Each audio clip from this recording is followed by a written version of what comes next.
Hello guys, हम आए अपनी गाड़ी में ऑटोमेटिक वरना में। गाइस, आज का जो टॉपिक है वो बेसिकली ये है कि आप ऑटोमेटिक चूज़ करें या मैनुअल। देखो, पहले टाइम में जो ऑटोमेटिक इंजन आते थे और मैनुअल इंजन आते थे, दोनों में एक्सेलरेशन में काफ़ी फ़र्क होता था, माइलेज में भी काफ़ी फ़र्क होता था। आप एक तो इरिटेटिंग पार्ट ऑटोमेटिक में ये था कि आप जैसे एक्सेलरेट करते थे तो आपको गियर शिफ्ट फील होते थे। तो देखो, मॉडर्न जो ट्रांसमिशंस आ रहे हैं वो ड्रास्टिकली चेंज हो चुके हैं। और अगर मैं स्टैटिस्टिक्स उठाऊं इंडिया के, तो 50% ऑटोमेटिक बिकती हैं और 50% मैनुअल बिकती हैं।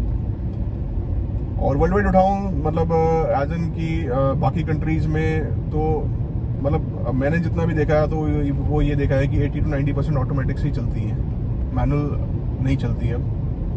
उसका रीज़न ये हो सकता है कि एक तो ईज़ ऑफ कन्वीनियंस, दूसरा नए रिफाइंड इंजन्स, नए रिफाइंड ट्रांसमिशंस एक्चुअली, जैसे CVT हो गया, DCT हो गया। तो आपको क्या चूज़ करना चाहिए? देखो, अगर आप सिटी ड्राइव आपकी बहुत ज़्यादा है तो मैं ये कहूँगा कि आप ऑटोमेटिक चूज़ कीजिए। देखो, उसका रीज़न ये है कि बम्पर टू बम्पर ट्रैफिक में आप बार बार क्लच प्रेस करके इरिटेट हो जाएंगे। आप क्लच प्रेस करेंगे, रेस देंगे, फिर क्लच प्रेस करेंगे, ब्रेक करेंगे। ऑटोमेटिक में ये होता है कि आपने बस एक डी पे ड्राइव पे डाल दिया और आपने ब्रेक पैडल पे पैर जैसे हटाओगे तो ऑटोमेटिकली वो मूव करती है 7-8 की स्पीड पे। तो जैम में क्या होता है, आपने सिर्फ ब्रेक पे पैर हटाया, वो थोड़ी मूव की, जितने इंचेस आपने मूव करना, फिर ब्रेक पैडल प्रेस कर लिया। तो बहुत ईजी ऑफ कन्वीनियंस होती है। और रही बात माइलेज की, तो माइलेज में मैं आपको बताऊं, देखो सिटी में ये आपको सिटी हो चाहे हाईवे, आपको हार्डली 1 किलोमीटर पर लीटर का डिफरेंस आता है।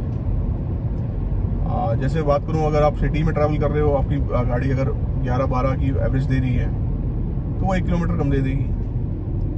सिमिलरली हाईवेज पे भी। लेकिन वो 1 किलोमीटर की पर लीटर कॉस्ट में डिफरेंस कितना आता है? पर किलोमीटर कॉस्ट में मुश्किल से 50-60 पैसे आता होगा। जैसे मान लो आपकी गाड़ी अगर 9 रुपये किलोमीटर चल रही है या 8 रुपये किलोमीटर चल रही है, तो वो 8.5 रुपये किलोमीटर चल जाएगी। उस 20-30 पैसे के अगेंस्ट आपको जो उसका कन्वीनियंस मिल रही है, जो आपको ईज ऑफ ड्राइव मिल रहा है, आपका एक लेग और एक हैंड बिल्कुल फ्री है। आप चाहे तो उससे, अगर आप मंचिंग करने का शौक है तो आप गाड़ी ज़्यादा मंच कर सकते हैं, या मतलब आपका एक लेग और एक हाथ बिल्कुल भी थकेगा नहीं। तो मेरी प्रेफरेंस तो ऑटोमेटिक की आज के टाइम को देखते हुए, और आगे ट्रेंड भी यही चल रहा है ऑटोमेटिक्स का। आप देखो, स्पोर्ट्स कार भी ज़्यादातर ऑटोमेटिक आ रही है, उसमें पैडल शिफ्टर्स आ रहे हैं, लेकिन गाड़ियाँ ऑटोमेटिक आ रही हैं। मैनुअल तो अब बहुत उन्हीं के लिए रह गई है जिनका दिमाग में एक फितूर है कि मुझे मैनुअल ही चाहिए। गाइस देखो, इससे पहले मेरे पास वरना डीजल थी, वो मैनुअल थी, और मुझे भी मैनुअल लेनी थी। जैसे आप कह रहे हो कि आपको मैनुअल पसंद है, आपको ड्राइविंग एंथुसियास्ट है, आपको मैनुअल अच्छी लगती है, तो मैं भी 12-14-15 घंटे लगातार गाड़ी चलाता था। मुझे भी मैनुअल अच्छी लगती थी। मैं कहता था हाईवे पे प्रॉब्लम ही क्या है, हाईवे पे कितने गियर शिफ्ट होते हैं। लेकिन जब जैम लगता है ना भाई साहब हाईवे पे, 2-3 घंटे 4 घंटे, कहीं आप मनाली वाला साइड गए, तो आपको पता लगता है फ़र्क क्या है। और रही बात एक्सेलरेशन की, तो एक्सेलरेशन मैं दिखा देता हूँ कि ऑटोमेटिक में और मैनुअल में कितना डिफरेंस है। देखो, हमें ड्रैग रेस तो करनी है नहीं। वैसे इसमें ड्रैग का भी ऑप्शन होता है। आप स्पोर्ट्स मोड में, स्पोर्ट्स मोड नहीं होता क्या इसमें, मतलब आप मैनुअल शिफ्ट करके आप रेस कर सकते हैं, तो इसमें ऑप्शन वो भी होता है। लेकिन फिर भी चलो, आप मैंने मान लिया, आप रोज़ ड्रैग रेस तो करते हैं नहीं। हमारा सिटी कम्यूट बहुत ज़्यादा है, सिटी में ही है। आप घूमने कितने जाओगे? साल में 2 बार 3 बार 4 बार, बाकी तो आपने सिटी में ड्राइव करनी है। तो सिटी के हिसाब से तो ऑटोमेटिक बेस्ट है। और एक्सेलरेशन में दिखा देता हूँ। मैं जब भी, मतलब मेरे थोड़ा सा मैं हेवी फुट चलता हूँ, मेरा थोड़ा सा मेरे को भगाने का शौक है, 110-120 तो नॉर्मल क्रूज करता हूँ मैं हाईवेज पे भी। तो अब जैसे ही मैं रेड लाइट में भी खड़ा होता हूँ, मैं इसको हल्का लाइट फुट भी प्रेस करता हूँ, तो ये ऑलमोस्ट मेरे को ट्रैफिक से आगे निकाल देती है। मुझे नहीं लगता इसमें कहीं भी एक्सेलरेशन कम है।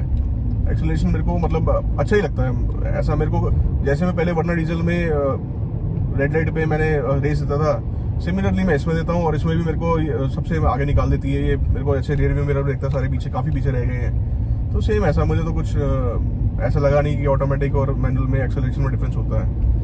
और रही बात इसकी ट्रांसमिशन की IVT की, तो मैं आपको जैसे बताया ना, मेरे पास पहले वरना डीजल थी, मुझे दोबारा वरना लेनी थी, तो मैंने टेस्ट ड्राइव के लिए गाड़ी बुलाई। मैंने बुलाई मैनुअल थी पेट्रोल में, लेकिन वो भाई साहब लेके आ गए ऑटोमेटिक। तो मैंने कहा यार मैंने तो मैनुअल लेनी है, ऑटोमेटिक लेके आ गए, तो पता कैसे लगेगा एक्चुअल की परफॉर्मेंस क्या है कार की। हालांकि वरना तो मुझे वैसे ही पसंद है। तो मैंने चलो कोई बात नहीं, दोबारा मैनुअल की टेस्ट ड्राइव ले लेंगे। आप ऑटोमेटिक आगे ऑटोमेटिक चला के देखते हैं। अच्छा, इससे पहले मैंने होंडा सिटी चलाई थी ऑटोमेटिक, वो 2012-13 वाला मॉडल था। और जैसे मैंने कहा मैं हैवी फूट हूँ, मेरे को थोड़ा भगाने का शौक है, तो जैसे मैंने उसमें एक्सेलरेट करा था, वो मेरी सिस्टर के पास थी गाड़ी, तो उसमें ना गियर शिफ्ट फील होते थे, जैसे थोड़ा सा लैगी और थोड़ा सा गियर शिफ्ट फील होते थे। तो मेरे को वो थोड़ी सी नॉइज़ ना बड़ी इरिटेट करती थी। मेरे को लगता था यार ये ऑटोमेटिक भागती भी नहीं है, शोर ज़्यादा है, आवाज़ ज़्यादा है, और या तो देखो वो थोड़ा सा मेंटेन करने के ऊपर भी बात होता है। हो सकता है कि वो थोड़ी इसकी सर्विस ड्यू थी, उस वजह से। मैं होंडा सिटी को क्रिप नहीं कर रहा हूँ, मैं नॉर्मल एक बात कह रहा हूँ। मैंने मतलब वो तो होंडा सिटी तो फिर भी बहुत रिफाइंड इंजन है। अगर मैंने i10 भी ऑटोमेटिक चलाई है, तो उसमें मेरे को ऐसा लगता है कि हम पावर ज़्यादा दे रहे हैं गाड़ी को, और वो इतनी पावर ले नहीं रही और भाग नहीं रही और शोर ज़्यादा मचा रही है। अब आज चलते हैं इसकी IVT वरना पे। तो मैंने वो टेस्ट ड्राइव ली ऑटोमेटिक की, और जैसे वो मैंने गाड़ी चलाई खाली रोड पे, आप यकीन करना मैंने मैनुअल की टेस्ट ड्राइव भी नहीं ली। मैं कहा यार ये तो अलग ही कातिल चीज़ बना रखी है इन्होंने, और अब तो ऑटोमेटिक ही आएगी, मैनुअल तो मुझे चाहिए ही नहीं। देखो, जब आपको कन्वीनियंस मिल जाए, माइलेज में ज़्यादा डिफरेंस ना हो और चलाने में मज़ा आए, गाड़ी भी भागे, तो फिर आपको मैनुअल पे जाना क्यों है। मैंने तो टेस्ट ड्राइव ली नहीं मैनुअल की, और मैंने डायरेक्टली IVT बुक करा दी। बाकी देखो आपके ऊपर है, आपको क्या पसंद आता है क्या नहीं आता। मेरे हिसाब से अगर आप एट प्रेजेंट आप कोई भी गाड़ी परचेज कर रहे हैं और आपके दिमाग में ज़रा सा भी मिथ है कि आपको ऑटोमेटिक चाहिए मैनुअल चाहिए, आप ऑटोमेटिक चला के देखिए। AMT का मैं कह नहीं सकता, AMT काफ़ी गाड़ियों में AMT आता है, नेक्सॉन में भी आता है, मेरे ख्याल से वो CVT पे शिफ्ट कर रहे हैं। अगर कोई भी आप गियरबॉक्स चलाओगे या मतलब CVT या फिर DCT, तो आप मैनुअल चलाने ही भूल जाओगे। आप मैनुअल का आपको सारा शौक उतर जाएगा।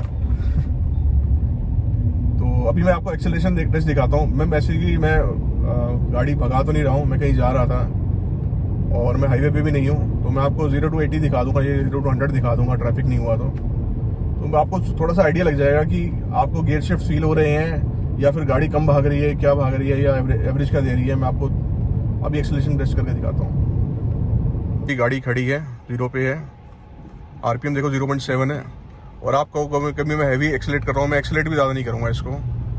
देखो आप 1.7 एक्सेलरेशन है, बिल्कुल स्लोएस्ट, और आप स्पीड देखिए, विद इन सेकेंड्स ये 60 पकड़ गई है। मुश्किल से 2 या 3 सेकेंड लगे होंगे। एक्सेलरेशन देखो आप 1.7, 1.6, कोई भी हैवी एक्सेलरेशन नहीं है, पर मतलब जितनी डेली यूज़ में होती है मोर देन इनफ है। देखो एक्सेलरेशन मेरी कितनी है, 1.3, गाड़ी 76, बिल्कुल प्यार से चल रही है स्मूथली। थोड़ी सी एक्सेलरेशन मैंने दी और ये देखो ये कैसे भागी, स्पीड 90 का कैसे क्रॉस करेगी हल्की सी एक्सेलरेशन पे। 1.6 ही दिखा रहा हूँ, 92 की स्पीड दिखा रहा है। तो गाइस आप एक्सेलरेशन टेस्ट में मतलब मैनुअल पे आप शिफ्ट करते रहोगे, और इसमें आप सिर्फ आपने एक्सेलरेट करना है, और बिल्कुल लाइट फुट भी एक्सेलरेट करोगे ना, तो इसमें पिकअप इतना है कि आप कहेंगे कि मैनुअल तो मेरे को अब दोबारा लेनी नहीं है। इस गाइस देखो मैंने इसको अभी मैनुअल पे डाल दिया, ये कौन सी गियर दिखा रहा है, 6। आप थोड़ी सी एक्सेलरेट करेंगे और इसको बढ़ाएंगे हम, देखो 7 दिखा रहा है, और थोड़ा सा और एक्सेलरेट करेंगे इसको, देखो 8 गियर्स आ गई।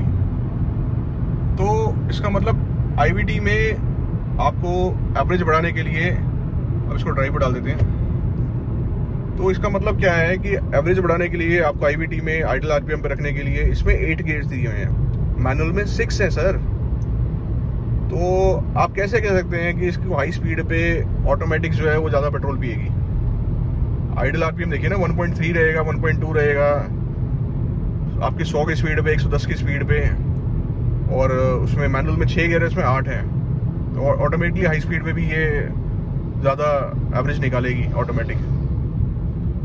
तो अब आपको समझ में आ गया होगा कि ऑटोमेटिक के फ़ायदे क्या हैं और मैनुअल के क्या हैं, और आज के टाइम में ऑटोमेटिक कितना ऊपर है मैनुअल से, ट्रांसमिशन वाइज भी, परफॉर्मेंस वाइज भी, पिकअप वाइज भी। माइलेज में मुझे नहीं लगता कुछ खास डिफरेंस है। बाकी कंपनी क्लेम करती है कि शायद आधा किलोमीटर का डिफरेंस हो सकता है, पर it totally depends upon your driving style. Automatic हमेशा लाइट फुट होती है, जितना लाइट फुट चलाओगे आप उतनी एवरेज ज़्यादा निकाल के देगी आपको, नहीं तो आप हमेशा एवरेज के लिए कंप्लेंट करेंगे। इंजन के ऊपर डिपेंड करता है टोटली। अगर ज़्यादा छोटा इंजन है और आप ज़्यादा एक्सेलरेट कर रहे हैं, आपको ज़्यादा परफॉर्मेंस ज़्यादा चाहिए, तो देखो वो ओवर एज जाएगा तो पेट्रोल तो वो पिएगा।